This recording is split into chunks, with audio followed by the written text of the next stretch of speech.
With the growth of technology and AI, media tools have taken a huge step forward that can feel overwhelming, but their purpose is still to create, distribute, and consume content such as articles, videos, podcasts, and other online programs. So before getting sucked into the bottomless abyss of media tools available, we will focus on the basics to create and maintain a solid foundation for growth. So put any fear aside and stay tuned for a conversation you can easily follow and maybe even implement a few of the ideas. This podcast is brought to you by DJ Works Media with resources and ideas for you at mid-career or halftime of life. Check out our online courses where we want you to not only start, but finish. Books available in all versions and songs available for immediate download with sheet music and instrumental accompaniment tracks. Our musicals are family-friendly with great music that's memorable and inspiring. Sign up at goalsforyourlife.com/newsletter for weekly updates. Now to our episode. When one hears the term media tools, there is an instantaneous association with technology, and that can bring its own slew of fears and hesitancy. However, many media tools are created to make our lives easier, especially as entrepreneurs or small businesses. Many tools, especially with the advancement of AI and virtual systems, they help to save time and energy, especially with rote tasks. Media tools can range from a broad range of software, platforms, and technology designed to create, distribute, analyze, and manage various forms of media content. And in this podcast, I will cover some of my favorite media tools for the 21st century, as well as some principles for their use and setting up the groundwork for creating systems that work. I usually keep a fairly current list of my favorite tools that I use on my resource page. Make sure you check out the article that comes with this and also with the show notes to get that link. But I do systematically study and implement some of the new tools available. And I also cover some of the basic systems I use in my course, A New Way of Doing Business. The tools may change and even grow somewhat, but the systems are the same, and I consistently use them with much success. To cover media tools, I'll focus on some basic areas, including brand awareness, marketing and advertising, learning platforms, customer relationship management, and content creation. Included will be the main purpose of each, which should help us decide on the best tool for our individual use. This is only a partial list of how media tools can be used, but it provides a basic groundwork. It can be tempting to try every new gadget and tool that's released, but that's a time waster and unproductive. So start small and stick to basics first. There is no way to cover all that is available in one episode, but covering the basics will create a solid foundation for growth. So let's start with brand awareness. There are many types of tools that can help build a brand, such as blog articles, podcasts, and social media posts. And because there are many options, it's best to focus on one or two tools to start. Many in our current society are already posting on social media in some way, shape, or form. So when starting or continuing to promote a brand, choose the platforms that best suit the product and brand and post consistently. Consistent is the word I want to emphasize here. I suggest using a social media scheduler. There are many available, even free to start, such as Buffer or HubSpot. I used Buffer for years with much success. I currently use a program called Vista Social, which is fairly new, but it provided me more options for posting. And I was able to obtain a lifetime license after studying its track record and features. It's always a little bit of a learning curve to learn something new, but it's proved very well for me. Blog articles and podcasts are other ways to create brand awareness, as long as they are focused on the main mission of a brand.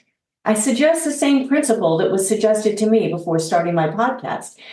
Create at least 6, 8, or more episodes to start. So you give yourself a running start on creating a branded platform. And then don't quit, but be consistent.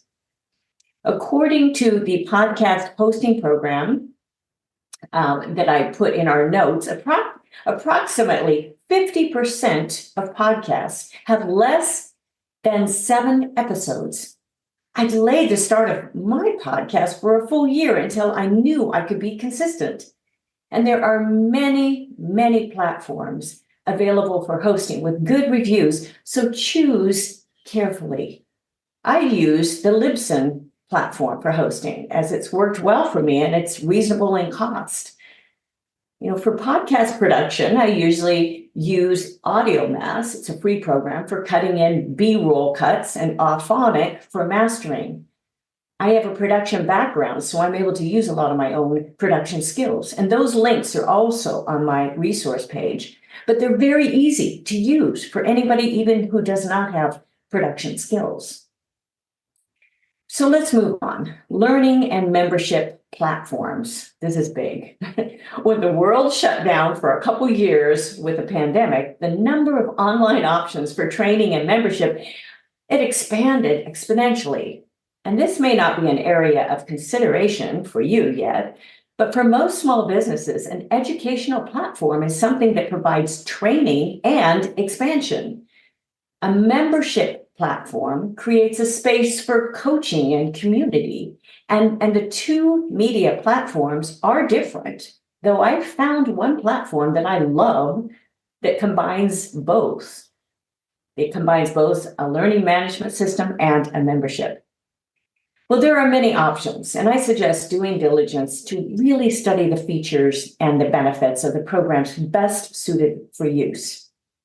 Some of the platforms provide marketing, and this is a plus for many creators, though what I found were my courses were often greatly discounted by that platform during their promotional pushes, such as a platform like Udemy, for which I had no control.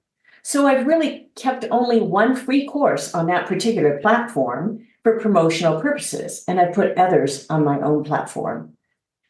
I've used the WordPress-based software, Digital Access Pass, which is known as DAP, for a number of years. I've put the link in the show notes and in the article, and I love the number of features that it provides.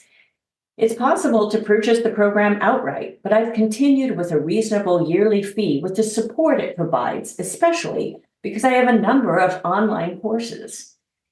Now, DAP, Digital Access Pass, is both an LMS, which is a learning management system, and a membership program. And I also create all my lead magnets and have my shopping cart through that same program. I've linked also to another podcast I have put in the show notes that I've interviewed the creator of that program. It's a wonderful program.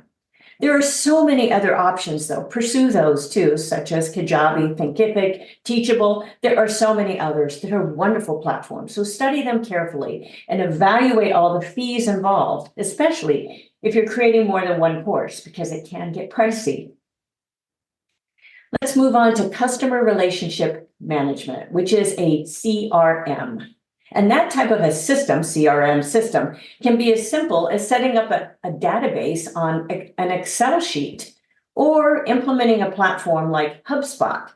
Now, there's a free version of HubSpot, which I highly recommend checking out.